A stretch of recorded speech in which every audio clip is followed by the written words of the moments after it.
എല്ലാവർക്കും കർത്താവായ യേശുക്രിസ്തുവിന്റെ നാമത്തിൽ എൻ്റെ സ്നേഹവന്ദനം. ക്രിസ്തുവിൻ്റെ പാപം നമ്മുടെ ജീവിതത്തിൻ്റെ സൗരഭ്യമാണ്. വേദഭാഗം ഫിലിപ്പിയർ 2:5. ക്രിസ്തുവേശുവിലുള്ള പാപം തന്നെ നിങ്ങളിലും ഉണ്ടായിരിക്കട്ടെ. പ്രിയ ദൈവമക്കളെ, ഇന്ന് നാം ചിന്തിക്കുന്ന ദൈവവചനം വളരെ ആഴമുള്ളതാണ്. അപ്പോസ്തലനായ പൗലോസ് ഫിലിപ്പിയയിലെ വിശ്വാസികളോട് പറയുന്നത് ക്രിസ്തുവേശുവിലുള്ള പാപം തന്നെ നിങ്ങളിലും ഉണ്ടായിരിക്കട്ടെ എന്നാണ്.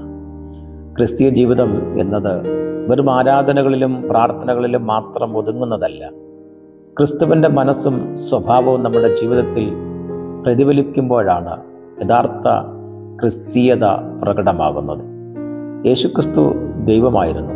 എന്നാൽ ദൈവത്തോടുള്ള സമത്വം മുറുകെ പിടിക്കാതെ തന്നെത്താൻ താഴ്ത്തി മനുഷ്യന് വേണ്ടി ഒരു ദാസന്റെ രൂപം സ്വീകരിച്ചു. അപമാനവും നിന്ദയും സഹിച്ചു ഒടുവിൽ ക്രൂശിലെ മരണത്തോളം അനുസരണമുള്ളവനായി. ഇന്ന് ലോകം നമ്മെ പഠിപ്പിക്കുന്നത് ഉയരങ്ങളിൽ സ്വന്തം കഴിവിൽ എത്തുവാനാണ്. എന്നാൽ യേശു പഠിപ്പിച്ചത് താഴ്മയാണ്. ലോകം പ്രതികാരം പഠിപ്പിക്കുന്നു, യേശു ക്ഷമ പഠിപ്പിക്കുന്നു. ലോകം സ്വയം ഉയർത്തുവാൻ പറയുന്നു, യേശു തന്നെത്താൻ ദൈവത്തിൻ്റെ സന്നിധിയിൽ താഴ്ത്തുവാൻ പറയുന്നു.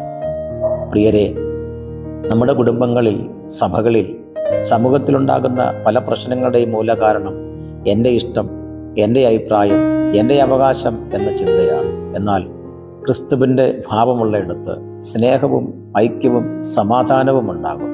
ഒരാൾ നിങ്ങളെ വേദനിപ്പിച്ചിട്ടുണ്ടാകാം, നിങ്ങളെ മനസ്സിലാക്കാതെ സംസാരിച്ചിട്ടുണ്ടാകാം, നിങ്ങളെ അവഗണിച്ചിട്ടുണ്ടാകാം. അത്തരം സമയങ്ങളിൽ നാം സ്വയം ചോദിക്കേണ്ട ചോദ്യം ഇതാണ്: ഈ സാഹചര്യത്തിൽ യേശുവായിരുന്നെങ്കിൽ എങ്ങനെ പ്രതികരിക്കുമായിരുന്നു? അവിടുന്ന് ക്രൂശിൽ കിടന്നുകൊണ്ട് പോലും പിതാവേ, ഇവരോട് ക്ഷമിക്കണമേ എന്ന് പ്രാർത്ഥിച്ചു. അതാണ് ക്രിസ്തുവേശുവിൻ്റെ ഭാവം. ക്രിസ്തുവിൻ്റെ ഭാവം സ്നേഹത്തിൻ്റെ ഭാവമാണ്. ക്രിസ്തുവിൻ്റെ ഭാവം ക്ഷമയുടെ ഭാവമാണ്. ക്രിസ്തുവിൻ്റെ ഭാവം താഴ്മയുടെ ഭാവമാണ്. ക്രിസ്തുവിൻ്റെ ഭാവം അനുസരണത്തിൻ്റെ ഭാവമാണ്. ഇന്ന് ദൈവം നമ്മോട് ചോദിക്കുന്നു, നമ്മുടെ ഹൃദയത്തിൽ ആ പുത്രൻ്റെ ഭാവം ഉണ്ടോ? നാം സഭയിൽ പോകുന്നവരായിരിക്കാം, ബൈബിൾ വായിക്കുന്നവരായിരിക്കാം, പ്രാർത്ഥിക്കുന്നവരായിരിക്കും. എന്നാൽ നമ്മുടെ ഹൃദയത്തിൽ ക്രിസ്തുവിൻ്റെ ഭാവമില്ലെങ്കിൽ ആ ആത്മീയത പൂർണ്ണമാകുന്നില്ല. പ്രിയ ദൈവമക്കളെ, നമ്മുടെ ജീവിതം കണ്ടാണ് പലരും യേശുവിനെ അറിയുന്നത്. നമ്മുടെ വാക്കുകൾ കണ്ടല്ല, നമ്മുടെ സ്വഭാവം കണ്ടാണ് ആളുകൾ കർത്താവിനെ കാണുന്നത്. അതുകൊണ്ട് ഇന്ന് നമുക്ക് ഒരു ആത്മപരിശോധന നടത്താം.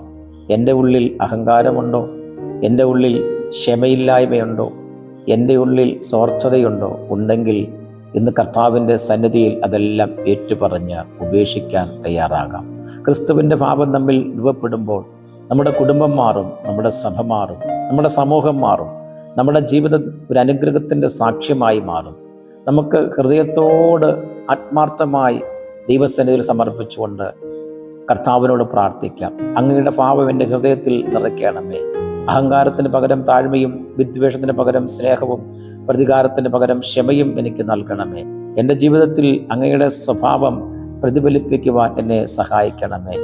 ഈ ദൈവവചനം കേൾക്കുന്ന എല്ലാ പ്രിയപ്പെട്ടവരോടുമായി ആഹ്വാനം ചെയ്യുന്നത് ക്രിസ്തുവേശുള്ള അതേ ഭാവം തന്നെ നമ്മുടെ ജീവിതത്തിലും ഉണ്ടാകുമാറാകട്ടെ. ഈ വചനം നിങ്ങളുടെ ജീവിതത്തിൽ ഒരു അനുഗ്രഹമായി തീരട്ടെ എന്ന് പ്രാർത്ഥിച്ചുകൊണ്ട് നിർത്തുന്നു. God bless you.